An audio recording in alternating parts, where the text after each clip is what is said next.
The Grand Vizier of Oz by Sedri. Chapter 15. In Theory and Practice. Year 23. Summer. Knock, knock, knock. Come in.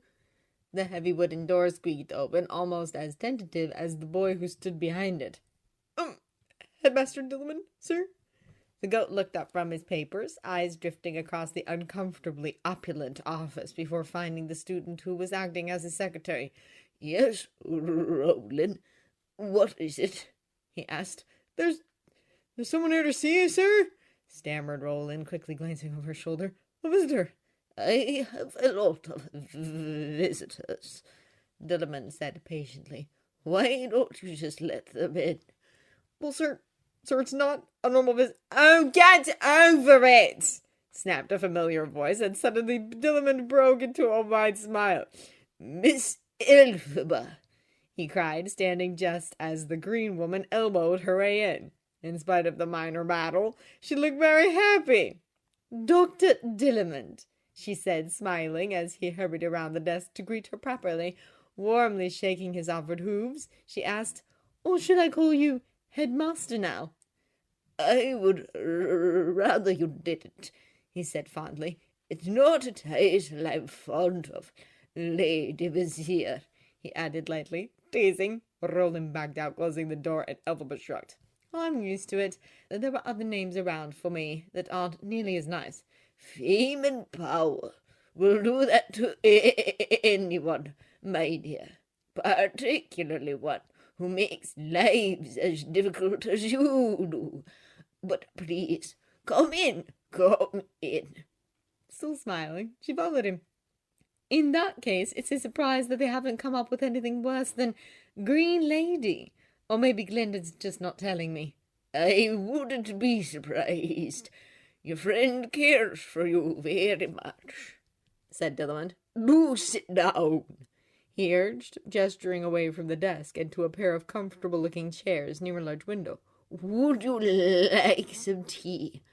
"Please," said Elphaba, taking off her pointed hat and shaking out her hair. Outside, students were chatting as they ate lunch and laughed in the sunlight, their faint voices and blurry shapes filtering through the window. And Elphaba smiled, feeling curiously at home. Her host poured generously from a still-hot teapot that Roland had delivered not long ago, carefully handing over her cup before filling his own. "So," he said, tucking his tail and sitting down opposite her, "what brings you back to Shiz, Miss Elphaba? That master's thesis we discussed, perhaps?" he asked hopefully. "Or is this just a sentimental visit to your old professor?" "Actually, I need your help," she said, "as a scholar of Ozian history. If you have time, of course." "My dear girl," said Dillman, "for you there is always time. What can I do?"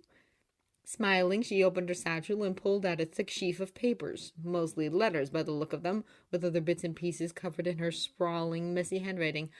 "I'm guessing you know about the trouble we've been having with employers turning down animal applicants, especially for hospitality and caregiving positions." He nodded solemnly. "Unfortunately, my niece Teeny has been refused a position by 3 primary schools in spite of a teaching certificate. Too emotionally distant from the children, one said." He snorted. Elphaba frowned. "Didn't she graduate with honors?" "Indeed. Special commendation for innovative self-motivation techniques." Well, St. Elian's Middle School has been pestering us to let them expand into the lower levels. Give me Teeny's application, and I'll see that they get it." Dillman's brow raised in surprise. "That's very generous," he said. "But, well, I wouldn't want you to be accused of favoritism." "I'll ask Glinda to convince them that it's a show of good faith or good for their image or something like that. She could talk anyone around. But anyway, that's a perfect example of the problem. For months now, I've been trying to find a common thread in the cases. There are more than 200 petitions, letters of complaint, and court transcripts, and the only thing that's the same every time is that humans aren't willing to accept animals as their equals. A sad truth, sighed Dillamond. What can I do? She laced her fingers together. I'm trying to put together a new legislation that would require all employers to sign an anti-discrimination agreement before they can hire anyone, animal or human. It won't solve everything, but it would give us more room to prosecute unfair dismissals and offer tax benefits to anyone who does employ animals. Theoretically, I can pass it into law without having the approval of the cabinet or anyone else. Except the wizard, of course, she added quickly, as though she'd completely forgotten. But he agrees anyway. What we're worried about is that it might spark a big protest, unless we can prove that this prejudice really is new. The doctor scoffed indignantly. They're actually pretending. Things have always been this way. Some are. They claim that Oz has always been led by humans because animals are somehow incapable, rather than because the Ozma dynasties were hereditary. I think it's mostly ministers and earls who don't want competition in government, but they've convinced a lot of people, and it's a good excuse for anyone who's biased. We just don't have any hard evidence to prove otherwise. That's why I'm here, she said. We want to put together a document that can show, in no uncertain terms, that there's absolutely no historical precedent for this racism, and that Ozian society has had mixed species in power, just not at the royal level. Glinda and Fierro and I have been organizing the evidence we have from today. She gestured to the letters and transcripts on the table. But we haven't been able to find much at all about pre-biased times. There doesn't seem to be anything published about it, and we're not really sure where to look. A thoughtful frown. Just how far back in history are you trying to go, Miss Elphaba? As far as we can, she replied. Not just the early Ozma Queen dynasties, but, well, back! Pre-civilization, if there is anything. If Lurleen ever made some divine pronouncement about an animal being a good mare, that's perfect. It needs to be as irrefutable as possible. Dillamond's tufty eyebrows lifted almost to the roof. That, he said, is a tall order. She winced, briefly looking like the awkward schoolgirl he remembered. Really? I'm afraid so, replied the goat with a sigh, leaning back in his chair. The evidence you need could be buried in any one of hundreds of original texts, some of which have never even been catalogued. You'd need such law books, sociology texts, even scientific journals, and that's not counting all the primary sources we have in storage, awaiting study. More to the point, even with all that, I'm not sure we could produce the sheer volume of data you'd need to ward off accusations of bias. Elphaba gave an embarrassed smile, looking at her hands. I was hoping, she confessed, that you just know. He laughed kindly. My dear, I wish I did. And while I appreciate your confidence in me, I'm afraid it's simply not that easy. Still, he added thoughtfully, sipping his tea, it's not impossible. She perked up, encouraged, and he smiled. I couldn't do it alone, of course, even without all this administrative fuss. He waved one hoof towards the stacks of paperwork on his desk. But it could work as a group project for the senior classes. I've been wanting to add another upper-level course to the curriculum anyway, and I could probably get Professor Kevrick to pull his political science students in as well. 30 or so young minds would work faster than 2 doddering old men. They shared a smile at this, both perfectly aware that Dillamond was neither old nor as frail as he seemed, despite the awful treatment he'd suffered during his brief incarceration. Something about being called headmaster seemed to give people the wrong impression. If you could, said Elphaba, immensely grateful, that would be wonderful. It would take time, he warned. Thorough research can't be rushed, and there will be a lot of debate over the interpretations involved. Elphaba shook her head. As much as I hate to say it, I don't expect to pass this law in less than a year. Anyway, take all the time you need, and thank you. He smiled fondly at her. You are most welcome. We may even manage it in 6 months if luck holds. Shiz does have one of the best libraries in Oz, and as you know, many scholars come here for weeks on end just to use it. he added, a thought striking him. Maybe I could convince them to help. Well, the Royal Archives are always at your disposal, offered Elphaba, as is the City Library. We could send the texts here, but if anyone wants to stay in the city for a while, they're more than welcome. She grinned impishly. We could use some more intelligent people in the palace anyway. Dillerman chuckled. That will make my graduate students very happy, of course, he added lightly. Then they'll all dash off to the city mid-semester and leave me to lecture to empty rooms. She tilted her head slightly, pausing to swallow a sip of tea. You still teach? Personally, I mean? I didn't think most headmasters did that. Teaching is my life, Miss Elphaba, he replied solemnly. I could never give it up. With a tired sigh, he sat back in the chair. I was lucky, I think, to have found my passion so early. Many people spend their entire lives chasing idle fantasies and never really yearn for anything. It's rather sad being so empty. When you put it that way, I suppose I'm lucky too, said Elphaba pensively, stirring a drink. I could never have tried to get this job. It just happened, and so many things could have gone wrong since that didn't. For all the headaches, I'm glad to do what I do. Dillerman nodded slowly, hardly stepping against his teacup.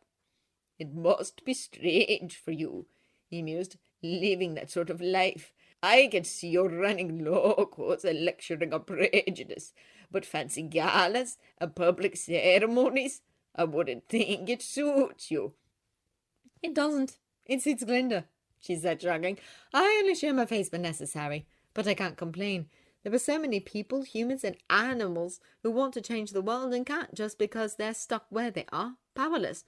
I'm quite willing to stand and smile at stupid ceremonies if it means I can actually get things done. There was a silence then, a comfortable one, in which Dr. Dillerman smiled thoughtfully at his young friend, horns rubbing against the headrest as he studied her. You are my favourite kind of student, Miss Elphaba, he said suddenly. You know exactly what you want to learn in life, and you go out there and use it. She smiled, flattered, but puzzled also. Her head tilted. I thought you always said that knowledge should be valued for its own sake, and never treated as a tool. Indeed, and I believe that, but it's not quite what I meant. Pausing a moment, he tried to phrase himself better. I delight, he clarified, in passing on knowledge, in provoking questions in the minds of my students, and in making them think. But there are times when all the study in the world seems useless. The day you were arrested, she said quietly. He nodded. There was nothing I could do but urge you and your classmates to think. I have never in all my life been more frightened than I was that day. Silence. Heavy. But, said Dillerman brightly, trying to break his own gloomy air, that's all over now, and I have you to thank for it. Elphaba shrugged modestly. You've thanked me before. And I can never thank you enough, he replied. You saved my life by alerting the wizard, and since then you've done so much for me and my kin that we are forever in your debt. He leaned forward quite serious, very kind. Always remember, Miss Elphaba, that although some may choose to mock and blame you for their troubles, the rest of us never will. She blushed, a patch of purple appearing on each cheek, and looked down into her teacup. Well, I just wish there wasn't such a large percentage of humans in the world. For that, you could hardly blame yourself. Elphaba nodded, but awkwardly, uncertain, and Dillerman had to remind himself how young she really was. Well, he said, while you're here, would you care to see the new life sciences building you funded last year? I have to say it's quite impressive. Please, I've been wondering about that, she replied, grateful, and put down the teacup. You've made quite a few changes since I left, haven't you? She asked, standing up with him and picking up her hat. 2 new buildings? Or was it 3? 3. Ambitious, I know, but we've needed them for years. Would you like to see them too? He offered, opening the office door and startling poor nervous Roland. A tour? Asked Elphaba, smiling. I'd love one. It was a beautiful day to wander Shiz grounds, and in spite of the expected stares she received, Elphaba quite enjoyed it. As they walked, they talked, chatting first about the science building they wandered through, then letting the conversation drift to other topics. It was nice, in a way, to be the center of attention in this place where she had once been an outcast. Most passing teachers and even a few other braver students stopped to say hello, and Elphaba had a nice time greeting the lecturers who had taught her and meeting those who had not. Being Grand Vizier did have its benefits. "This hall was quite a delight to commission," said Dilliman proudly as they strolled leisurely towards a cluster of dormitories. "It's not quite finished yet, but with so many animals now enrolling in scholarship, some of whom would never be comfortable in rooms designed for humans, well, it was only natural." They rounded the corner of Elphaba's old dorm, Craig Hall, to find themselves facing a skeleton of a brand new building. The bricklayers were working hard, about 2 floors up, and a record player somewhere inside was turning out a loud, catchy song that was very rude if you actually listened to the lyrics. Little of the final result could be seen, but Dr. Dilliman spent about 10 minutes gesturing and describing such little details as the extra-large door handles that would make things easier for hoofed persons like himself, and the special lightweight window frames they were using so that mice and the smaller dogs wouldn't have to ask a friend to help every time they wanted some fresh air. They were all little things, mostly luxuries with only a few necessities, but all of it would be very much appreciated by their eventual inhabitants. "Were there never dorms like this before?" asked Elphaba as they sat down on a bench near the greenery, and Dr. Dilliman absently picked up a few pesky weeds for his snack. "Before all this bias began, I mean? Shiz wasn't always so human-centric." "Certainly not," said the goat. "But there was a fire about 20 years ago that destroyed the old geology wing and several dormitories. At that point, the financiers were lobbying fiercely for standardization of design to ease up on the building budgets, and there weren't enough animal students to outweigh the argument." Typical. And worse, thought Elphaba, even something as obvious as that wouldn't be proof enough for the closed-minded humans who were causing most of our problems right now. She sighed, leaning back on the bench and looking up at the half-finished grand arch that would be the formal entrance to the dorm. As with other such buildings, there was a large stone plaque embedded above it, grandly proclaiming its name and the full titles of whichever rich or influential person it had been dedicated to. This one, curiously, was blank. "No name?" she asked, puzzled. "It's still undecided," said Dilliman, shaking his head. With a wry smile, he added, "The faculty won't stop arguing. I'm on the verge of putting it out to the students for a vote." Elphaba, who spent more than enough of her own time listening to ministers squabble over similar things, chuckled. "What are the options?" she asked. "Well, something about the wizard, of course, but half the things in Oz are already named for him, and we're not that creative. It's been suggested that we name it after you." Her eyes widened in horror, and she vehemently shook her head. "No!" "But I assumed you wouldn't want that," finished Dilliman, smiling. "There are generic suggestions like Red Sands or Wicasa, but at the moment the preferred option is Morrible Hall." An old and very familiar streak of cold guilt dropped into Elphaba's belly. "After Madame Morrible," she said quietly, unnecessarily. Dilliman nodded.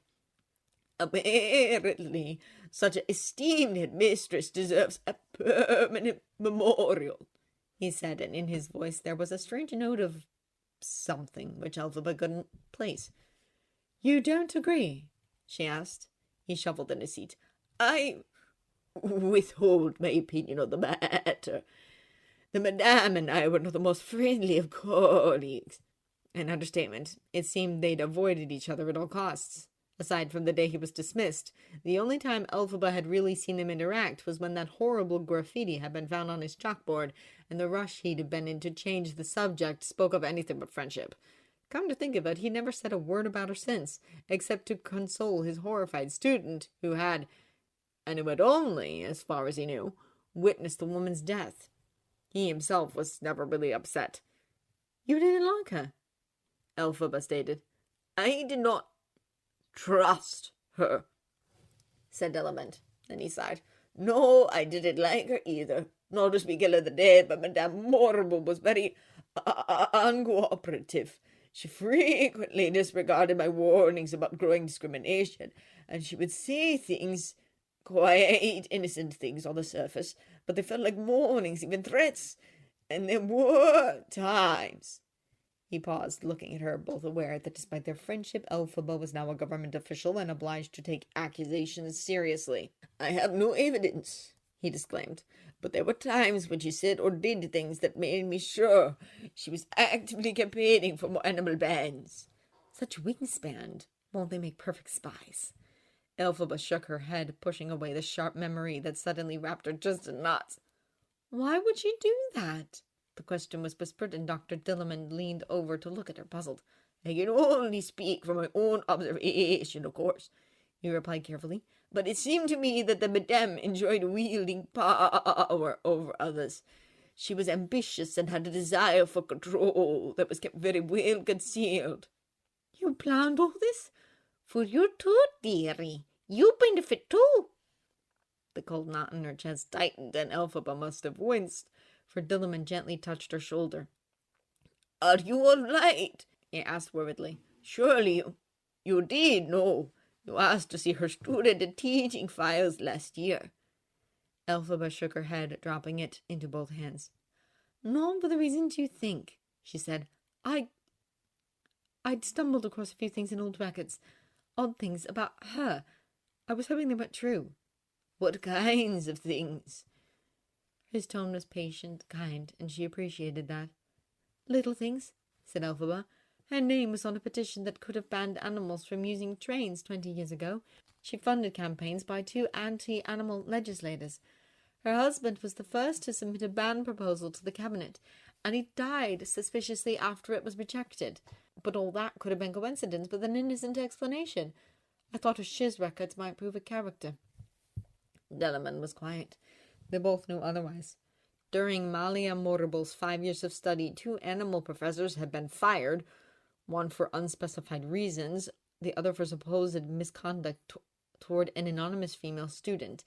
As a teacher, she'd given evidence against a wildebeest, who also lost his job, and as headmistress, she'd changed many rules, little subtle things that most people pay no attention to, soon after which the percentage of animal students had dropped to nearly nothing. But then she died. There was a painful sort of justice in that, but Elphaba wanted no part of it, no matter what kind of person she'd been. The fact remained that she was dead, and Elphaba had been the one who killed her. Yes, it was an accident, but it was still her fault, and the same part of it that was so fair when judging others was immeasurably harder on herself. She thought she deserved her guilt. Since moving into the city, Elphaba had visited the memorial garden outside the palace at least once a week, a sort of penance that she strictly adhered to, no matter what was happening around her. Once it had been clear what those records were saying, she'd slammed the books shut and shoved them aside, trying to silence the little voice that suggested that maybe the Madame was not so innocent, and that maybe, just maybe, she deserved what she got. Maybe Elphaba didn't have to feel so terrible. A swirl of lime-green silk, the painted face frozen in shock, the blood stain spreading. No, that blood was on her hands, and she would not reason it away with talk of deserving or justice. She wouldn't spend her life wallowing in guilt either. That was worse than useless. But she would not let anything try to make her feel better about it. Ah, said Dillamond, completely unaware of her conflict. I'm sorry. I didn't realize you liked her so much. If only that had been the problem. It's all right, said Elphaba, trying to shake off her mood. She did a lot for me, but we weren't close. I didn't dislike her, not the way Glinda did, but we weren't friends either. The doctor's brow furrowed. Miss Glinda, did it like her? He asked, then catching himself hurriedly added, "Oh, would you rather not?" It's fine, she assured him, straightening up and habitually taking on the unconcerned posture Glinda had drilled into her years ago in etiquette lessons. It was nothing terrible, just that the Madame never believed she could make it to the sorceress. She didn't want her in our seminar. Glinda took it personally. I see, said Dillamond, nodding. Elphaba shrugged and sighed. It's over now, she said. I try not to think about it. The dead should rest in peace. Leaning back, she looked up at the half-finished building and tilted her head. You know, I think Wickesa Hall would be a good name. After the town in Eastern Gilligan, really? After its founder, actually, said Dillamond. Don't you know the story? She shook her head. It's really quite fascinating, he said, easily slipping into what his students finally called storytelling mode.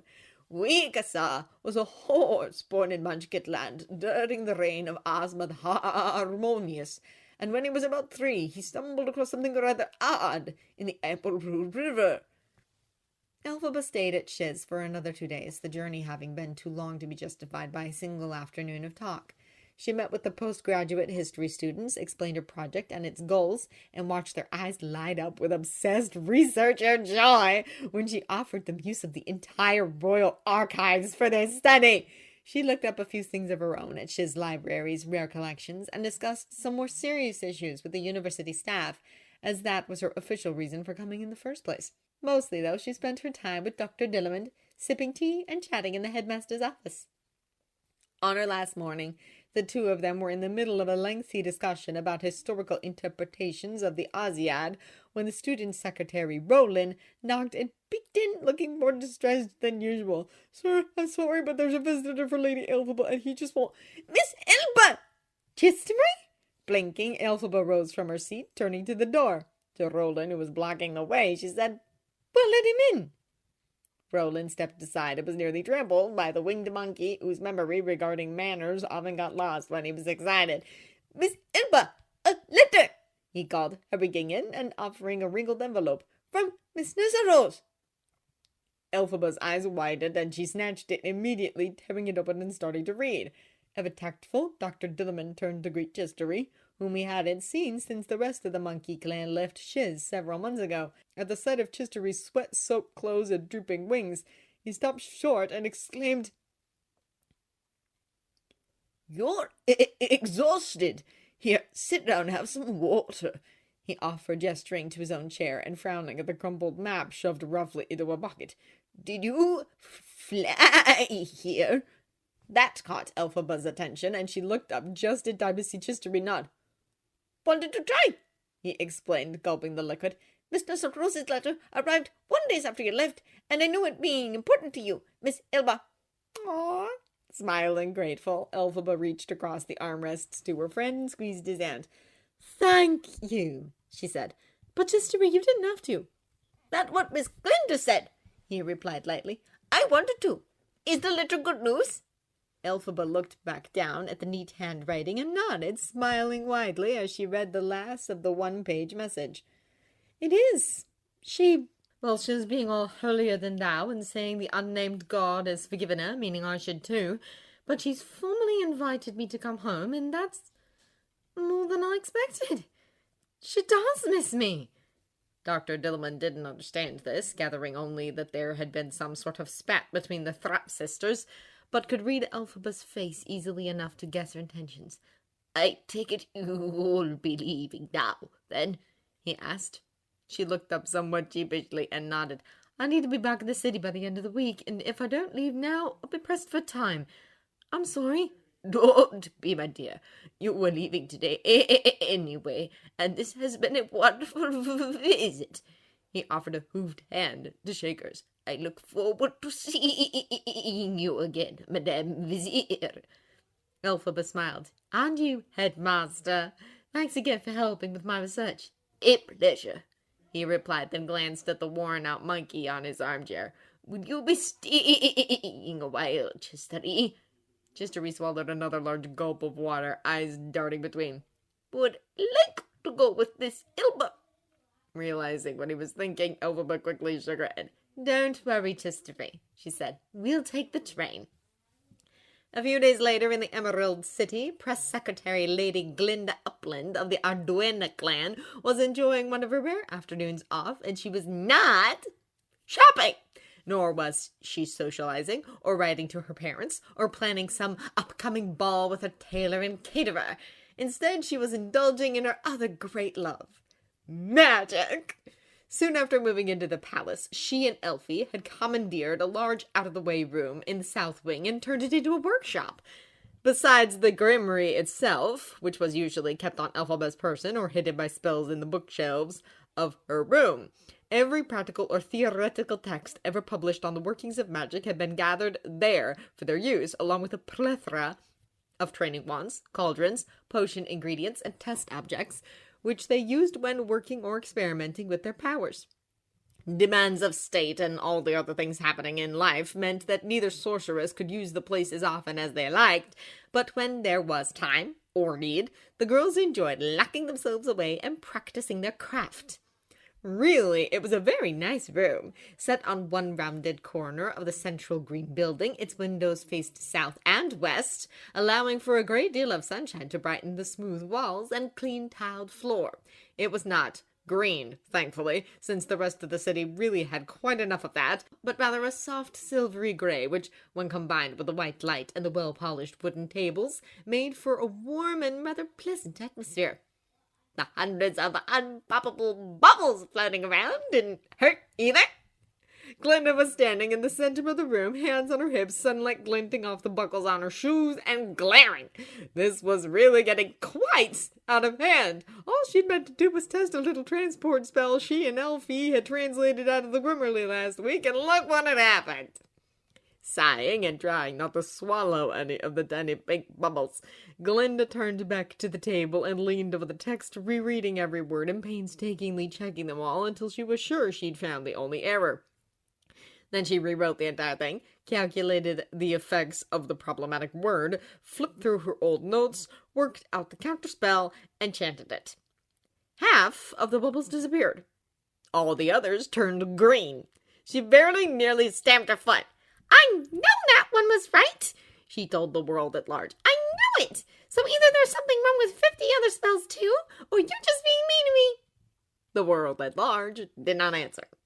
Frowning, Glinda sat down, perfect nails tapping lightly on the paper as she considered her problem. The translation itself couldn't be wrong.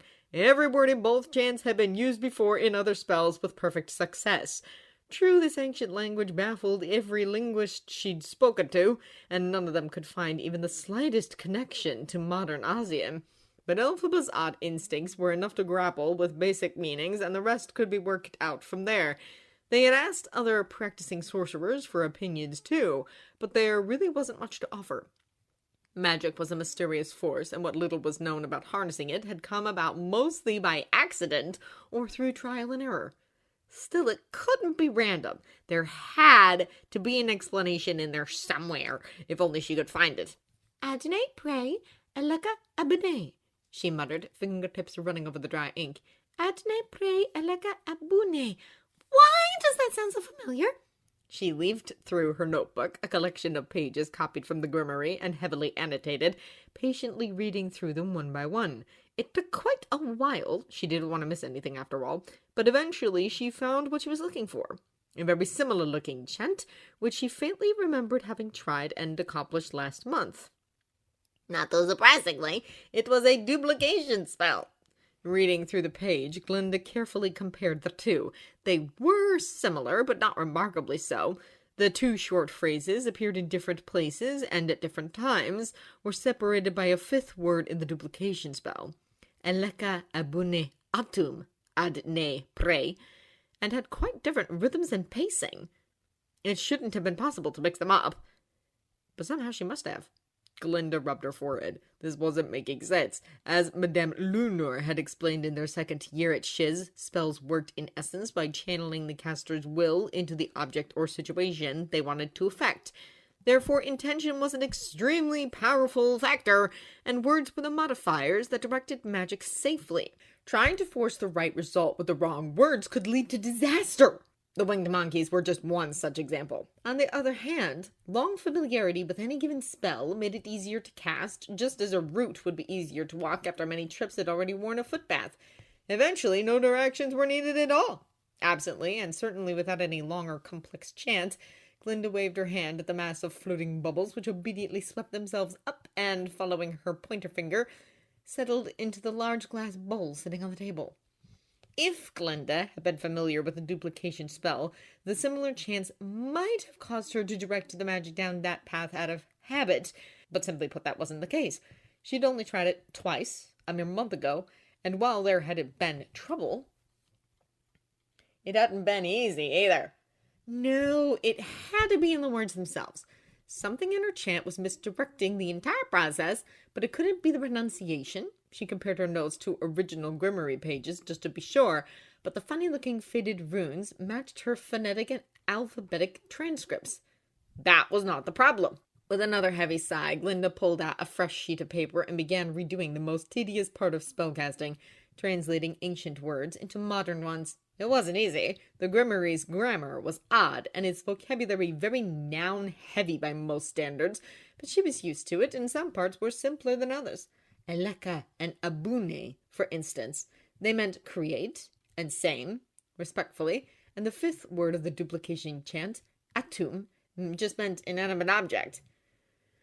The rest were harder, partly because it was a dead language, partly because they had to rely on Elphaba's intuition for the phonetics, but mostly because many words just didn't have an exact match in modern Ozian.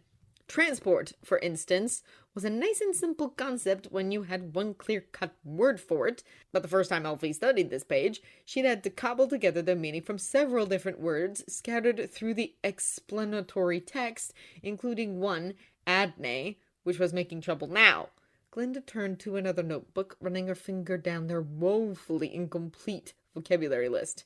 Adne, like several words in this confusing language, could have different meanings depending on its context. Next to a verb marker, like pray, it meant movement, but in other circumstances it could mean mountain, or when next to a noun, the number 8. Well, atum was a noun, unlike the original authors of the Grimmery, who seemed to only say their spells once as incantations. Glinda and Elphaba always had to repeat the words, since, unless they were angry, they had to build up power slowly. By doing so, they made one continuous flow of words, putting atum directly before adne when the cycle began again. So if this chant was structured so that its grammar forced adne to mean 8, it would make 8 times as many of the things she was trying to move. Glinda's pen flew, scratching clear through a sheet of paper as she rushed to scribble down her thoughts. Most inconveniently, there was a knock behind her, which she ignored until it was repeated twice more, and Fiyero called her name. With an irritable flick of her hand, she gestured towards the door, unlocking it so he could come in, accidentally elbowing her bowl of bubbles in the process. "Mail just arrived," he said. "I thought you'd—" "Just a clock tick, Fiera. I'm busy being a genius."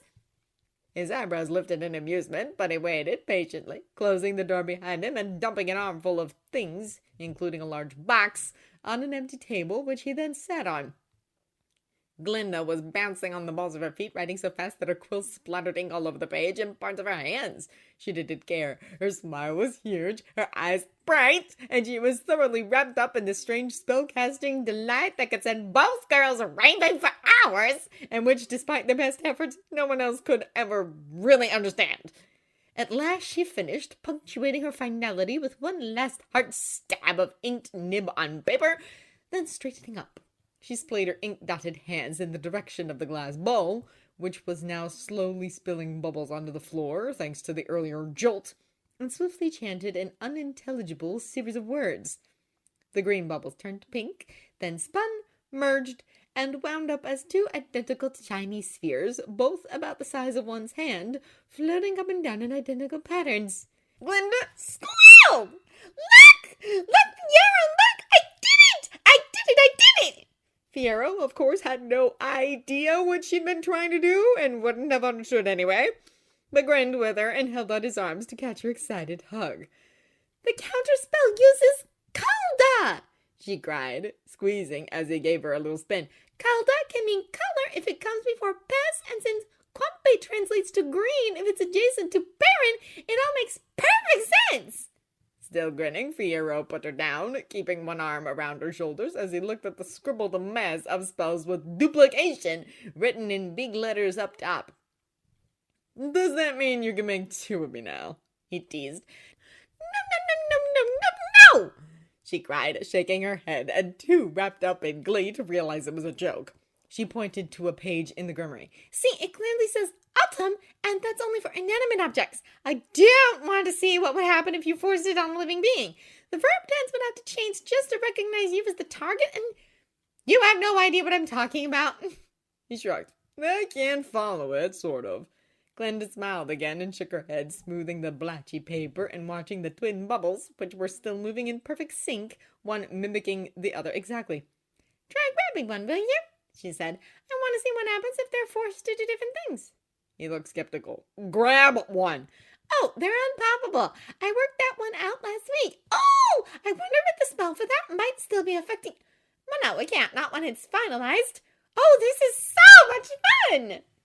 And really it was, though Fiero was determined to never admit how hard it was for him to catch a glittery pink bubble. The evil thing was slippery too, and he could swear it hated him. Glinda caught her one easily and tried using it to keep the twins still so Fiero could grab it, but apparently the one she had was the copy, and it didn't command the original. She didn't want to try her familiar pointing spell in case it affected the bubble magic, so Fiero found himself climbing 2 chairs, a table, and even balancing 1 foot on a cauldron in an attempt to get his hands around the smooth and fluttery thing. When at last he had it, and they could pull in opposite directions to test Glinda's theory, the bubble obeyed for all of 3 seconds before shooting out of his grip, throwing him off balance, and spinning towards its creator's thin white hand. Fiero flailed and grabbed a hanging lamp for balance, and Glinda frowned. I guess they're attracted to magical people, she mused. Or just me, because I made it. Fiero, still clinging to the lampshade and balanced by his toes on the edge of the table, raised an eyebrow at her. Maybe. Finally noticing, she smothered a laugh and absolutely cast the 2 bubbles out of existence. Oh, Fiero, I'm sorry. Here, I'll help you down. Sorry. I never even asked why you came up here. He waved it off and jumped to the floor, landing in a crouch. To be attacked by evil pink bubbles, of course, he replied lightly, dusting himself off. Isn't that what everybody does? She chuckled, shaking her head as they made their way to the small couch that sat in a patch of sunlight by one window. Not usually. Fiero chuckled. The mail arrived, he answered, reaching across the table where he'd put everything. There's a package for you. Your assistant was going to bring it up, but apparently you were casting something very noisy at the time and scared him off. Blue smoke. Side effect of a potion, she explained, looking at the large parcel. Is that it? Lady Glinda of the Arduena, he read from the address line. I think so. You might want to check with the census, though. Could be another one living here. It's from Granny, said Glinda happily as she noticed the returned address. Granny Arduena. What would she be sending me? Oh! What? Glinda gestured to the wide, round package. It's a hat box, she said, looking warily at the brown wrapping, which means another hideous hat. Last time I didn't wear her present in public, she complained about it for a month. That's a lot of letters, Fiero. He looked sympathetic. You can't pretend it was lost in the mail. Granny would fire the servant who delivered it. She never says anything by public post anymore. Glinda sighed. Nothing to do but open it, I guess. Well, how bad could it be? Said Vera, reaching for a tool with which to cut the bindings.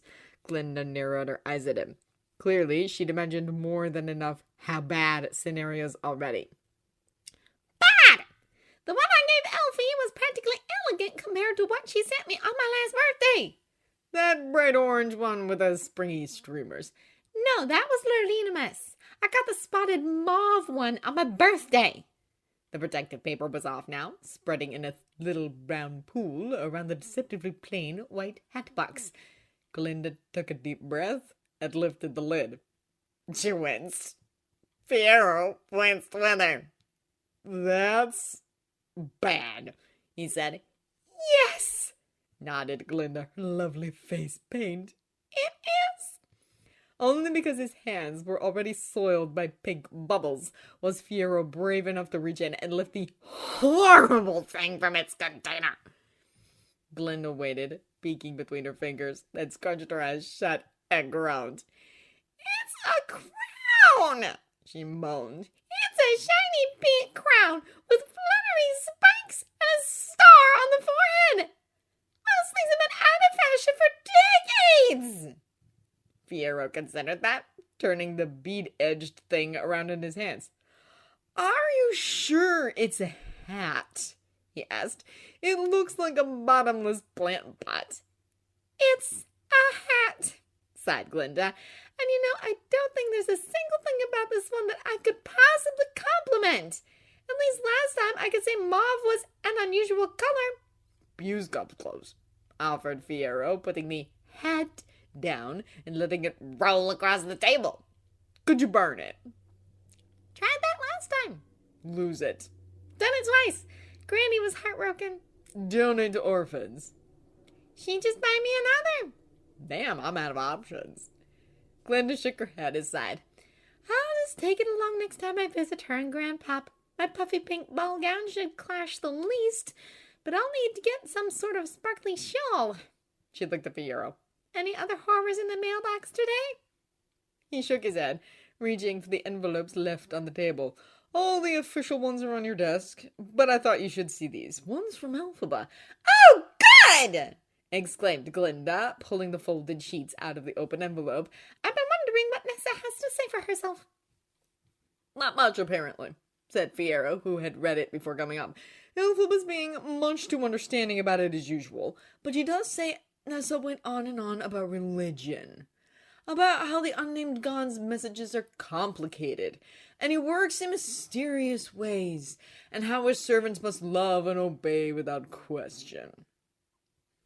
"Ah!" groaned Glinda, who had just found the relevant paragraphs. "So basically, "Nessa's passing off the entire thing as though she were the victim and deserves apologies. She's got enough sense to know she can't win back, but won't admit that Elphaba was right." and now Elfie's back to that whole I had to do more for her spiel that she was stuck in for 3 months last year," said Glinda, still reading the letter. She came to a particularly self-deprecating line and sighed. "Oh, Elfie! Why do you have to fall for that?" "Sisters are funny things," replied Fiyero, shrugging. "Especially younger sisters. At least they're talking to each other again." "At least Nessa seems to know she was wrong. It sounds like their fathers told her all for it, too." She let out a grumpy breath, putting the paper down. "Well, what's that last letter? More good news?" "Could be," said Fiyero, handing over an envelope with beautiful calligraphy and a postmark. "It's from Lord Duvat's son, Tevian." Glinda took the letter and immediately tossed it away right into the middle of the glittered table. At Fiero's startled look, she shrugged and said, "He's probably just trying to ask me to dinner again." "You're not even going to read it." "I already know what it says." Her indifference was meant as just that, simple disinterest, but it came across as callousness. Fiyero knew, of course, that, like the rest of them, Glinda just didn't have time to read every letter she received, but it wasn't like her to be so blunt about it. His eyes darted between his friend and the table, and after a long moment he said, "I really think you should read this one." Her brow furrowed. "Why? They're all the same." "How would you know if you don't open them?" Glinda rolled her eyes, but reached out to pick up the envelope. It really was very nice stationery, expensive without being too fancy or self-important, with her name and title written neatly on one side and Tevian Duveau of Setka on the other. She opened it. A minute later, she closed it. Fiyero waited. "Well?" She sighed, leaning back in her seat. "He's invited me to go riding with him next week." Another pause, this one filled by his hands wheeling in little circles, impatient for her to continue. "Are you going?" "Why all the questions?" she asked, a bit irritable, furrowing her brow at him. "Fiyero, are you trying to play matchmaker?" He snorted, amused, and shook his head. "Just trying to help a friend." Glinda tilted her head, puzzled, but now interested. "You know him?" "I was talking about you, actually," replied Fiyero drolly. "You're the one who's been down ever since your cousin's wedding last autumn. And don't argue, Elphaba's noticed it too. But yeah, I know him. He asked if I'd deliver this for him, since all the others somehow keep getting lost in the mail." "I did read the first ones," replied Glinda, a little defensive. "And I met him at the spring ball a few months ago, but he never said anything, Fiyero.